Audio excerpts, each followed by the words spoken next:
ꯃꯌꯥꯝꯒꯤ ꯅꯨꯡꯉꯥꯏꯅꯕꯒꯤꯗꯃꯛ ꯂꯩꯖꯔꯤꯕ ꯃꯈꯜ ꯃꯊꯦꯜ ꯃꯅꯤꯄꯨꯔ ꯆꯦꯅꯦꯜꯅ ꯃꯌꯥꯝꯕꯨ ꯏꯀꯣꯛꯅꯣꯅ ꯈꯣꯏꯔꯨꯝꯖꯔꯤ ꯉꯁꯤꯁꯨ ꯃꯌꯥꯝꯒꯤ ꯅꯨꯡꯉꯥꯏꯅꯕꯒꯤꯗꯃꯛ ꯃꯃꯥꯡꯗ ꯇꯥꯍꯟꯖꯈ꯭ꯔꯕ ꯃꯅꯤꯄꯨꯔꯤ ꯍꯣꯔꯔ ꯁ꯭ꯇꯣꯔꯤ ꯃꯥꯏꯃꯨꯕꯤ ꯍꯥꯏꯔꯤꯕ ꯋꯥꯔꯤ ꯑꯗꯨꯒꯤ 7ꯁꯨꯕ ꯇꯥꯡꯀꯛ ꯃꯌꯥꯝꯗ ꯈꯨꯗꯣꯜ ꯇꯝꯖꯔꯤ ꯃꯃꯥꯡꯒꯤ ꯇꯥꯡꯀꯛꯇ ꯃꯌꯥꯝꯅ ꯇꯥꯕꯤꯈ꯭ꯔꯤ ꯃꯥꯏꯃꯨꯕꯤꯅ ꯁꯤꯈꯤꯕꯒꯤ ꯃꯇꯥꯡ ꯑꯃꯗꯤ ꯑꯅꯧꯕ ꯊꯣꯔꯛꯂꯤꯕ ꯈꯣꯏꯅꯤꯡꯗ ꯇꯝꯅꯕ ꯑꯀꯤꯕ ꯀꯌꯥ ꯊꯦꯡꯅꯗꯨꯅ ꯂꯩꯔꯤꯉꯩ ꯑꯃꯥꯏꯕ ꯇꯣꯂꯦꯟ ꯂꯥꯛꯇꯨꯅ ꯂꯥꯏꯀꯠꯅꯕꯒꯤ ꯃꯇꯥꯡ ꯑꯗꯨ ꯃꯌꯥꯝꯅ ꯇꯥꯕꯤꯈ꯭ꯔꯤ ꯃꯁꯤꯒꯤ ꯃꯈꯥ ꯇꯥꯊꯔꯛꯄ ꯁꯔꯨꯛꯇꯨ ꯃꯌꯥꯝ ꯄꯨꯟꯅ ꯇꯥꯃꯤꯟꯅꯔꯁꯤ ꯃꯇꯧ ꯑꯁꯨꯝꯅ ꯄꯩꯌꯥ ꯑꯗꯨꯗ ꯂꯪ ꯑꯍꯤꯡꯕ ꯑꯗꯨꯅ ꯌꯦꯠꯄ ꯂꯣꯏꯔꯒ ꯌꯦꯠꯀꯤ ꯈꯨꯗꯣꯝꯕꯤꯒ ꯈꯨꯌꯥꯏꯒꯅ ꯄꯩꯌꯥ ꯑꯗꯨ ꯁꯞꯇꯨꯅ ꯄꯨꯔꯒ ꯁꯣꯔꯦꯟ ꯑꯄꯨꯝꯕꯤ ꯑꯗꯨꯒꯤ ꯃꯅꯥꯛ ꯇꯝꯅ ꯆꯪꯁꯤꯟꯗꯨꯅ ꯍꯦ ꯑꯉꯥꯡ ꯃꯤꯉꯝꯕ ꯁꯥ ꯂꯝꯀꯦꯠ ꯂꯝꯍꯥꯏꯔꯕꯅꯤꯅ ꯀꯝꯗꯧꯅꯤ ꯑꯁꯤ ꯍꯥꯏꯔꯒ ꯄꯩꯌꯥ ꯑꯗꯨꯅ ꯁꯦꯠ ꯁꯦꯠ ꯀꯟꯁꯤꯜꯂꯤ ꯑꯁꯨꯝꯅ ꯀꯜꯂꯨꯕꯗꯒꯤ ꯑꯉꯥꯡ ꯁꯣꯔꯦꯟ ꯑꯄꯨꯝꯕꯤꯁꯤꯡ ꯑꯗꯣ ꯋꯥ ꯋꯥ ꯀꯞꯇꯨꯅ ꯆꯦꯟꯊꯣꯛꯅꯈ꯭ꯔꯤ ꯑꯉꯥꯡꯁꯤꯡ ꯑꯗꯣ ꯂꯣꯏꯅ ꯆꯦꯟꯅꯈ꯭ꯔꯕꯗ ꯈꯣꯏꯅꯤꯡꯅ ꯂꯩꯃꯥꯏ ꯑꯗꯨꯗ ꯆꯦꯞꯅ ꯍꯤꯞꯇꯨꯅ ꯑꯌꯣ ꯑꯌꯣꯅ ꯍꯦꯗꯨꯅ ꯂꯩꯔꯤꯕ ꯑꯗꯨ ꯎꯔꯤ ꯑꯃꯥꯏꯕ ꯇꯣꯂꯦꯟꯅ ꯅꯥꯃꯩꯔꯥꯛꯄꯝ ꯈꯣꯏꯅꯤꯡꯒꯤ ꯂꯋꯥꯏ ꯀꯣꯛꯂꯦꯟꯊꯛ ꯑꯗꯨꯗ ꯂꯩꯋꯥ ꯁꯣꯟꯗꯨꯅ ꯁꯣꯔ ꯀꯥꯝꯊꯕꯤꯔꯤ ꯃꯁꯤꯗꯒꯤ ꯈꯣꯏꯅꯤꯡꯒꯤ ꯆꯩꯅꯥ ꯐꯥꯎꯔꯝꯕ ꯑꯗꯣ ꯐꯈꯤꯗꯨꯅ ꯍꯧꯒꯠꯂꯛꯂꯒ ꯅꯤꯡꯊꯤꯅ ꯆꯤꯡ ꯀꯥꯕꯒꯤ ꯋꯥꯗꯨꯅ ꯁꯣꯔ ꯊꯕꯦꯠ ꯊꯕꯦꯠ ꯍꯣꯟꯕꯒꯨꯝ ꯃꯍꯥꯛꯁꯨ ꯍꯣꯟꯗꯨꯅ ꯐꯝꯂꯤ ꯑꯃꯥꯏꯕ ꯇꯣꯂꯦꯟꯅ ꯂꯝꯕꯤ ꯑꯗꯨꯒꯤ ꯑꯀꯣꯏꯕꯗ ꯀꯣꯏꯅ ꯌꯦꯡꯈꯠꯂꯨꯕ ꯃꯇꯝ ꯑꯗꯨꯗꯗꯤ ꯎꯔꯤ ꯂꯩꯔꯛ ꯑꯗꯨꯒꯤ ꯅꯥꯛ ꯌꯦꯠ ꯈꯨꯗꯤꯡꯃꯛꯇ ꯐꯠꯈꯤꯗ꯭ꯔꯕ ꯂꯥꯏ ꯇꯤꯟ ꯁꯨꯅ ꯃꯊꯤ ꯐꯣꯡꯗꯨꯅ ꯂꯩꯔꯤꯕꯗꯣ ꯃꯁꯤ ꯎꯔꯨꯕꯗꯒꯤ ꯑꯃꯥꯏꯕ ꯇꯣꯂꯦꯟ ꯑꯗꯣ ꯆꯤꯟꯗꯒꯤ ꯁꯣꯟꯊꯥꯡꯗꯨꯅ ꯊꯣꯛꯈꯤ ꯏꯁ ꯀꯔꯤꯅꯣ ꯇꯧꯔꯤꯕꯁꯤꯗꯤ ꯑꯗꯨꯒ ꯈꯣꯏꯅꯤꯡꯗ ꯑꯃꯨꯛ ꯑꯣꯟꯁꯤꯟꯗꯨꯅ ꯍꯥꯏꯔꯛꯏ 이붕어 나학디 मफम मसिदा मतौ करमना हिंदुनु लेरमलिबनो मदुदा नामैरापुम खोइनिंगना खंगदि ओजा ngसाइदगिनि अइना लयाम सिंसे मी उसित मंदि आइदना फुटबॉल काउदुना तालमलिबनि नत्तिबो ओजा मायो अइना हाइदि तमनरो यारे नत्ति हात खेसु हालो यारेने कैसु काइदिबा अदुदि नत्ति मखोइ लायमा खंगना नंबदा सिरदौबो अइबु असोक यामख्रब लाई मयाम चंगदुना फैजै चिंगिनेमि ओजा अइसु अहानबदि फना किजरबनि कीबा हेमलकपदगी खोइदौसि हेक तिंग लाउने हेक सावगलक्तना अइना नैबनि ओजा लेरमबा नुंग खुन खुदुना सेचनबनि अदगी अंगांग सोइना पुंबी अमसु अइना पाइरगा लाक्तना लंगबने कई कांदबदा लाइने काइना खोइनिंगी वादु ताबदा अमाइबा तलेन तो ngakpana kham thengkhri mamit managa to lauthoklega leiri maki wa ado taba loraga amaiba tolen matin kut launa yosilli aduga hai ha kai haibai bungo laibu football kawbodona kawi haiba ati lai sibu oi khoi mina sokpa thengba ya khraba jalo amaiba ai hak phawba sokpa ngamje wani खंगदि ओजा माइबा आइदि काउख्रे अइना सोकपदि याबो माले खंग्रे फुनख्रे हाइसिनि ओजा फरे बुङो अहिंसे fun थेंदे नयुम फावबा थिनबिरम लगे लाओ लाओ अमाइबा तोलेंगि वादो ताबदा खोइनिंगसु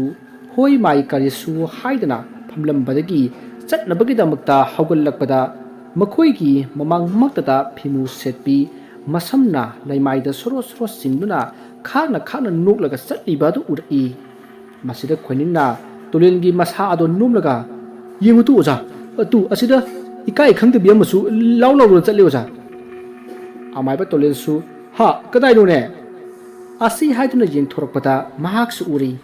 मसिदगी महागना मागी खावरुदगी चेन खुबाम अमा पुथोरकलगा अथुबदा लाइरोन सोली अदुगा मखोइगी नाक येट तुंग मांगद अदुदा साइ चाइथोक्तुना चटपा हौई खोइनिंगसु अमाइबा तोलेंगे मतुंग इंदुना चटली असुमना लाकपना खोइनिंगी थोंगान जौरकली मासिदगी अमाइबा तोलेना लेहौरोने इबुंगो नंग ओजासु चटख्रगे को होय ओजा माइबा याम नुंगाइजरे असुमना खोइनिंगसु मखोइगी थोंगाल अरुदगी चंगक्तुना मयुमगी थोंजाव ngasai mahakna chathoklamdaida sol londuna thamlamba ado so hangduna changlaga ꯆꯥꯛꯁꯪꯗ ꯆꯪꯗꯨꯅ ꯏꯁꯤꯡ ꯒ꯭ꯂꯥꯁ ꯑꯃ ꯊꯛꯆꯤꯜꯂꯒ ꯃꯇꯣꯝꯇ ꯃꯨꯔꯨꯝ ꯃꯨꯔꯨꯝ ꯁꯣꯜꯂꯤ꯫ ꯂꯣꯏꯔꯦ ꯆꯥꯛꯁꯪꯁꯤꯁꯨ ꯇꯧꯔꯤꯁꯦ꯫ ꯑꯩꯅ ꯉꯁꯥꯏ ꯆꯥꯛꯈꯨꯝ ꯃꯃꯥꯡꯗ ꯆꯥꯕ ꯂꯣꯏꯔꯒ ꯂꯣꯏꯁꯤꯜꯂꯝꯗꯅ ꯊꯝꯂꯝꯕ ꯂꯨꯈꯥꯛꯁꯤꯐꯥꯎ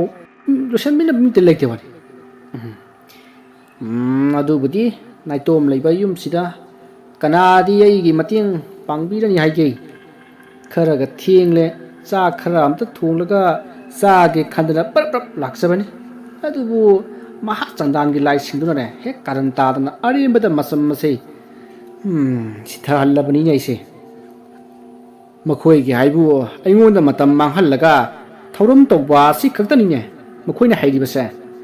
ꯅꯥꯏꯇꯣꯝ ꯂꯩꯖꯕ ꯑꯩꯒꯤ ꯆꯥꯛ ꯈꯔ ꯑꯝꯇ ꯊꯣꯡꯕꯤꯔꯝꯂꯕꯗꯤ ꯀꯌꯥꯗ ꯅꯨꯡꯉꯥꯏꯅꯤꯁꯦ꯫ ꯑꯗꯨꯝ ꯇꯧꯔꯕꯗꯤ ꯉꯛꯂꯕꯁꯨ ꯉꯛꯅ ꯀꯤꯔꯕꯁꯨ ꯀꯤꯅ ꯍꯥꯎꯅ ꯆꯥꯔꯒ ꯅꯨꯡꯉꯥꯏꯅ ꯇꯨꯝꯖꯕ ꯌꯥꯕꯅꯦꯕ꯫ ꯍꯧꯖꯤꯛꯄꯨ ꯆꯥꯛ ꯊꯣꯡꯂꯒ ꯑꯩꯕꯨ ꯆꯥꯗꯅ ꯂꯩꯕ ꯇꯥꯔꯤꯕ꯭ꯔꯅꯦ? ꯑꯗꯨꯃ ꯂꯩꯔꯗꯤ ꯅꯣꯡꯉꯥꯜꯂꯅꯤꯗ꯫ ꯍꯣꯏꯗ ꯐꯔꯦ ꯇꯨꯝꯂꯒꯦ꯫ ꯑꯁꯨꯝꯅ ꯂꯩꯔꯛ ꯑꯗꯨꯗ ꯃꯨꯟꯅ ꯌꯦꯡꯕ ꯌꯥꯕ ꯌꯦꯡꯂꯗꯨꯅ ꯃꯨꯔꯨꯝ ꯃꯨꯔꯨꯝ ꯁꯣꯟꯕ ꯌꯥꯕ ꯁꯣꯜꯂꯝꯂꯕꯒꯤ ꯇꯨꯡꯗ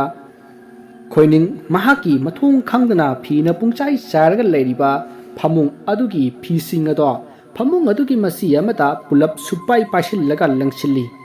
ꯑꯗꯨꯒ ꯃꯍꯥꯛ ꯀꯥꯈꯠꯇꯨꯅ ꯑꯄꯥꯕ ꯀꯟꯊꯥ ꯑꯗꯣ ꯆꯤꯡꯈꯠꯇꯨꯅ ꯍꯤꯞꯊꯩ꯫ ꯀꯣꯛꯀ ꯃꯣꯟꯒ ꯍꯦꯛ ꯇꯥꯏꯅꯕꯒ ꯈꯣꯏꯅꯤꯡ ꯑꯗꯣ ꯑꯁꯤꯕ ꯑꯃꯒꯤ ꯃꯇꯧꯒꯨꯝ ꯇꯨꯝꯊꯈ꯭ꯔꯦ꯫ ꯑꯁꯣꯝꯗꯁꯨ ꯀꯝꯗꯧꯔꯤ? ꯑꯃꯥꯏꯕ ꯇꯣꯂꯦꯟ ꯑꯗꯨ ꯋꯥꯕ ꯍꯦꯃꯟꯈꯤꯗꯨꯅ ꯈꯣꯔꯣ ꯈꯣꯔꯣ ꯅꯥꯈꯣꯛꯇꯨꯅ ꯇꯨꯝꯂꯤ꯫ ꯑꯍꯤꯡ ꯃꯃꯩ ꯑꯣꯏꯔꯛꯂꯤ꯫ ꯅꯣꯡꯁꯨ ꯇꯟꯊꯥ ꯑꯃꯗ ꯆꯨꯔꯛꯂꯤ꯫ ꯑꯁꯨꯝꯅ ꯅꯣꯡ ꯆꯨꯔꯛꯄ ꯑꯁꯤꯅ ꯃꯤꯄꯨꯝ ꯈꯨꯗꯤꯡ ꯑꯃꯨꯛꯀ ꯍꯦꯟꯅ ꯄꯪꯊꯅ ꯇꯨꯝꯕ ꯅꯨꯡꯉꯥꯏꯕ ꯃꯇꯝ ꯑꯣꯏꯔꯔꯤ꯫ ꯃꯇꯝ ꯑꯁꯤꯗꯅꯤ ꯑꯃꯥꯏꯕ ꯇꯣꯂꯦꯟꯒꯤ ꯌꯨꯝꯖꯥꯎꯒꯤ ꯊꯣꯡ ꯑꯗꯣ ꯃꯃꯥꯡ ꯊꯣꯡ ꯑꯗꯣ ꯇꯞꯅ ꯒꯤ ꯂꯥꯎꯅ ꯍꯥꯡꯗꯣꯔꯛꯇꯨꯅ ꯀꯥꯡꯆꯤꯛ ꯑꯃ ꯎꯔꯨ ꯎꯔꯨ ꯎꯪꯗꯨꯅ ꯄꯥꯏꯁꯤꯜꯂꯛꯏ꯫ ꯑꯗꯨꯒ ꯀꯥ ꯈꯨꯗꯤꯡ ꯆꯪꯗꯨꯅ ꯂꯩꯅ ꯂꯩꯅ ꯀꯣꯏꯄꯥꯏ ꯄꯥꯏꯗꯨꯅ ꯂꯩꯔꯤ꯫ ꯀꯥꯏꯅꯊꯪꯗ ꯑꯃꯥꯏꯕ ꯇꯣꯂꯦꯟꯒꯤ ꯀꯥꯗ ꯆꯪꯁꯤꯜꯂꯛꯇꯨꯅ ꯑꯃꯥꯏꯕ ꯇꯣꯂꯦꯟꯒꯤ ꯀꯥꯡꯈꯟ ꯃꯊꯛ ꯑꯗꯨꯗ ꯇꯣꯡꯗꯨꯅ ꯅꯨꯡꯉꯥꯏꯅ ꯇꯨꯝꯗꯨꯅ ꯂꯩꯔꯤꯕ ꯇꯣꯂꯦꯟꯗ ꯑꯣꯟꯁꯤꯟꯗꯨꯅ ꯌꯦꯡꯗꯨꯅ ꯂꯩꯔꯤ꯫ ꯑꯁꯨꯝꯅ ꯑꯁꯨꯝ ꯌꯦꯡꯂꯝꯕꯗꯒꯤ ꯀꯥꯡꯆꯤꯛ ꯑꯗꯨꯒꯤ ꯃꯀꯣꯛ ꯑꯗꯣ ꯇꯞꯅ ꯇꯞꯅ ꯆꯥꯎꯊꯣꯔꯛꯇꯨꯅ ꯐꯅ ꯌꯥꯝꯅ ꯆꯥꯎꯊꯣꯔꯛꯂꯤ꯫ ꯑꯗꯨꯒ ꯃꯁꯥ ꯑꯗꯨꯁꯨ ꯏꯁꯥꯡ ꯁꯥꯡꯗꯣꯔꯛꯂꯤ꯫ ꯑꯁꯨꯝꯅ ꯃꯆꯤ ꯄꯥꯟꯕ ꯃꯀꯣꯛ ꯏꯆꯥꯎ ꯆꯥꯎꯕ ꯆꯞꯋꯥꯡ ꯋꯥꯡꯕ ꯑꯃꯨꯕ ꯁꯛꯇꯝ ꯑꯗꯣ ꯃꯈꯣꯡ ꯑꯅꯤ ꯄꯥꯟꯊꯣꯔꯛꯇꯨꯅ ꯂꯩꯃꯥꯏ ꯊꯦꯡꯗꯅ ꯐꯃꯥꯡ ꯑꯗꯨꯗ ꯇꯨꯃꯤꯟꯅ ꯂꯦꯞꯇꯨꯅ ꯂꯩ꯫ ꯏꯔꯪ ꯂꯪꯕ ꯃꯃꯤꯠ ꯑꯅꯤ ꯑꯗꯨꯅ ꯇꯨꯝꯗꯨꯅ ꯂꯩꯔꯤꯕ ꯇꯣꯂꯦꯟꯗ ꯌꯦꯡꯗꯨꯅ ꯂꯩ꯫ ꯇꯣꯂꯦꯟꯗꯨ ꯐꯛꯂꯥꯡꯂꯣꯝꯗ ꯃꯃꯥꯏ ꯑꯣꯟꯁꯤꯟꯗꯨꯅ ꯇꯨꯝꯗꯨꯅ ꯂꯩꯔꯝꯕꯅꯤ꯫ ꯑꯁꯨꯝꯅ ꯇꯨꯝꯗꯨꯅ ꯂꯩꯔꯝꯕꯗꯒꯤ ꯌꯥꯎꯋꯜꯂꯛꯄꯒꯤ ꯆꯦꯞꯊꯣꯔꯛꯏ꯫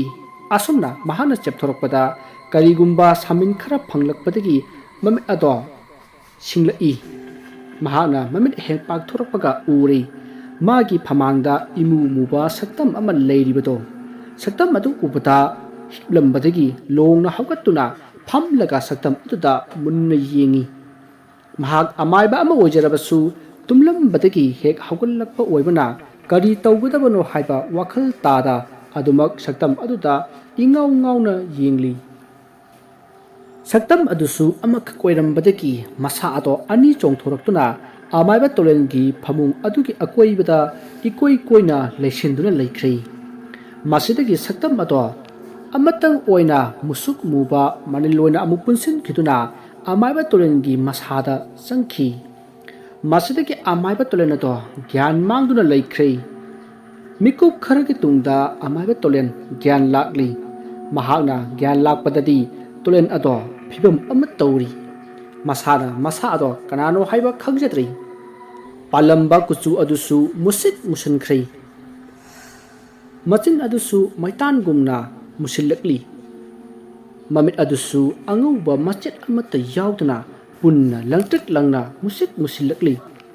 ꯃꯁꯤꯗꯒꯤ ꯃꯍꯥꯛ ꯀꯥꯡꯈꯜ ꯑꯗꯣ ꯍꯥꯏꯗꯣꯛꯇꯨꯅ ꯃꯈꯣꯡ ꯑꯗꯣ ꯂꯩꯃꯥꯏꯗ ꯊꯥꯡꯊꯗꯨꯅ ꯀꯨꯝꯊꯔꯛꯏ꯫ ꯃꯁꯤꯗꯒꯤ ꯃꯁꯥ ꯑꯗꯣ ꯌꯣꯡꯒꯨꯝꯅ ꯐꯟ ꯐꯟ ꯆꯣꯡꯗꯨꯅ ꯃꯄꯥꯜꯗ ꯊꯣꯔꯛꯂꯤ꯫ ꯃꯄꯥꯜ ꯍꯦꯛ ꯊꯣꯔꯛꯄꯒ ꯑꯀꯣꯏꯕ ꯑꯗꯨꯗ ꯁꯥꯡꯗꯣꯛꯇꯨꯅ ꯀꯣꯏꯌꯦꯡ ꯌꯦꯡꯗꯨꯅ ꯂꯩ꯫ ꯇꯥꯟꯖꯥ ꯑꯗꯨꯗ ꯑꯃꯝ ꯑꯉꯥꯟ ꯁꯤꯟꯅꯔꯛꯄꯒꯤ ꯃꯍꯥꯛꯀꯤ ꯌꯦꯡꯒꯣꯟꯗ ꯂꯣꯏꯔꯤꯕ yen laba achouba do hauna khonglai asumna yen khonglakpagi khonjal adu tabada tolen ado yen khongliba maikai aduda khangyeng jinglaktuna yonggumna chongduna yengon tamna lakli aduga yengonda yauriba lek lauraba yen laba ado makhutna mangak aduda tap launa paraga yen ado yengonda ke singthurai aduga yen adugi makok ado saidatli asumna yen asa hingna mapum oina sathukli saban loirabada makubakta tairiba I singada marina lekthokli matam aduda numitki mangal phaurakli matam adudi mahak masa ado saina phanglakli maina chakpagum purok chaklakli masidagi hanagi matogumna phan chongduna imungda sangduna karimata khangja haijataba lanjataba amagum phamung aduda hiptharaga tumkhri numit na waton lomlakpa matamda mahak mikap thorakli phana kuina mikap throklabasu pak hek hawatpati mahak ngamdi masa ado inam namsali mina phukibagumsu masa adusu chaina phauri adubu namduna mahak hawalaklaga thoklakpada mamang thonga do hangdoklaga leiramba aduda amuksu ngakli asumna ngakchanana thulaktuna mangoldari aduda leplaga surjadevada makut ani lonaduna khoirumjari khurumbai hek loraga yengthorakpada khudang aduda karigumba amubana marang langlaga leiramba ado ubada mahak swai lawi karigino haibadumati lamsinba ngamlamdi yumbida theliba mingsel adugi manakta sangsinduna yengluba matamdadi uri makhazai machinban makhori ina pungtai taidna leiramba ado mahak uki aduga maya adu amuk higatuna yengba matam adudasu maya ado I teiramba adu uri masi urubadagi tulen ado makok ngawraktuna is ai luredana hairaga laimaida phamthai numidang thokiba thodok adusu mathang mayek sengna ningsinglakli hojikti tolen masada phatkidraba laimu ama sathuptuna leiri numidang khuding mathi phunglaklagani haibasi mayek sengna khangjarami kaidau sige haina asum khalakpada nangmairakpamgi khoiningbu khangning ningsinglakhi masdigi tolen ado phuk launa haugatuna masa ado iruja maithajaduna sengdokli chak isin thongatuna sathoklabagi tungda parap mapilwesinduna namairakpamgi khoining hoida lakli adubu khoiningi yum adudi so londuna leiramlei tolena matomta soli is masidi kamdongni mahak chatkhramali ayaki phibam masida kuithana leikrabadi khul leikai asigi mi khudingmak awaba tabadi soidre asumna khoiningi dari mapal aduda phamduna lei khoining halakpa ngairage khanduna mahak phamduna leiriyuni mahagna asumna mi leitaba yum masigi darida phamduna leiba asida mahakpu munna khangba mi singi mityeng pham miwangangna pham oirakhrei punamak asi mahak punna khanglibani adupu thawa sada wakhal amada tawduna adumak phamduna khoiningbu ngairi numidang wayam jawsillaklei numit mayum changkidawri matam asi phawbada khoining halaktri tapna mayum changlakliba numit ado yengduna tolen mamai mamit humang anapi kanglakli tawpham khangda sumang aduda hangat handa koichat pahorakli mamsil lakliba makhai masa adusu humang kangduna thak nikpa horakli tanja aduda tunglomtagi khoiningna oja maiba haina kaurakli maduda tolen do khoiningna kaurakpagi khonjal adu tabada mamai ado sat leithorai tolengi mamai mamit ngaksangang khai humang ika kaduna maya ado ihi higatlaga yenglakpa matau aduda khoiningna khanghai hari oja kaidoragi khung hamnin libro masida tolena yamna wana sor thabet hoduna marot ado ifai phaiba makai sengphatana natte hairi adubu khoiningnadi loksin ba haitraduna tarang amata khumlai nuklaga oja su yadre haibadu khangadi ai lakpa ngaidam liba karigino thangnaba yum amada kok changlaga honarabasu mayai khong hamningba khangjin base ko kasi urururu ngaukhei wabani ko oja oja su mitna on da haiduni amang sangdi yena khada leibani kuk thiraga honna biram su yabani yenghai rene oja sango khara tunamta swade ne amung nan tharaktana ichop chop na batari asumna ngang na magi su ato hangna balaknari adubu matam ato pumam mamsin khibana halak lei tolen mapung phana laimu adugi makutta pungning wakhal laikhrei sananing mamawongda sanaba hawraklei khoining na so hangana ba kanna laknari ngai khoining ki khudang aduda tap launa pai khoining su kaidorge oza asu kanna parek liba sibo hairaga laithok lakai jinglak padati tolen gi musuk muba irang langba mamit ato ubada mahak lawai gi sam ato chap chap junglapoi khali aduga tapna hai i oza baiba kaidorage boza mahakna asumna hairobadagi pairamba magi kudak ato thadok tuna amaiba tolen do maikai salai khangdana phan chongduna chenkrei tolen adumna chongduna chenkriba adu amamba marak aduda khoiningna mami sami oina uhokhi madu ubada khoiningna amamba marak aduda mamit ania do sangtoktuna jinglaga soli kaino oja maiba sidi yung olabra kaino kana ponde da sidi tanaraga amta yingkhige asumna magi so ato prap hanglaga imungta maduna amamba aduda thuna changsillaga maduna mahakna hek thamba torchlight ato koithi thiri adoga matum tasu murum soli aina torch thiri ngeda oja maibudu amuk tifam khangdana taren tawrise o stele re asi hairga torch adu kaptuna yum adudagi thuna chenthораktuna amaiba tolen hoida hana chatli adubu amaiba tolen gi yum ado thung ihang hangduna lei ka khuding changduna torch ado kaptuna jingli short break hek laubaga oja maiba haina kauri imung aduda tolen ato thengna dabadagi mapalda thuraklaga kuyeng jengi aduga haima sidi kaya thiruni tawsidi aduwardi makha thangbada leiriba lampak aduda leiba chala kharaga napi sinangsu sengdoktabagi phanayamdi sukpani ada leirambasu yai madawne chalage asumna matum ta hairaga lampaku tamna senboi lakpoi lai mongsong amagumna isuk sukpa lampak aduda tos ado kapsin duna septha koyeng jingli napi singnang marak aduda haidok tuna oja haina kau dura thiri tanja aduda mahaki tunglomda mi ama koichen chenbaki makhol tarai maduda khoiningna oja asi haraga leithorai asomna leithorakpadadi kanamata leiramdi maduda khoiningna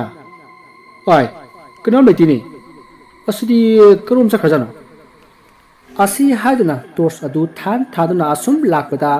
usa ama makhol thokna chret launa tetuna dam launa leimaida tarakpagi makhol tarkhi matam aduda khoining ado khangprek khangna is khangin he haina leithoktuna yengthorakpada magi mimang aduda sengna uri lai nupi tret makhut samnaduna nomduna chatlibado tawriba adudi mamiwoi samiwoi ubani adubu mahangna pairiba tors ato kapsiluba matam adudadi i thangdana ngoraba saktam aduna yengthorakpada khoining ado khangprek khangduna makhutagi tors adu leimaita khangtha thaladuna uyungumna sap jungduna lei wari asigi mapan suba tangkak matang sida lojeri mathangge takakta kari kamdobugi haibatu mayam punna ngaiminarsi wari asigi writer tu hauji exam lebina maram morga wari asi sang iba ngamjatri masigi damak mayamna waro biroi wari lepa nungai tabadagi mahaki achilba thabak kaya kaithok piduna wari asi thagat charibani mayamna wari tinbagi damakta waro biroi mayam boroi bata amuka hana khoirum jari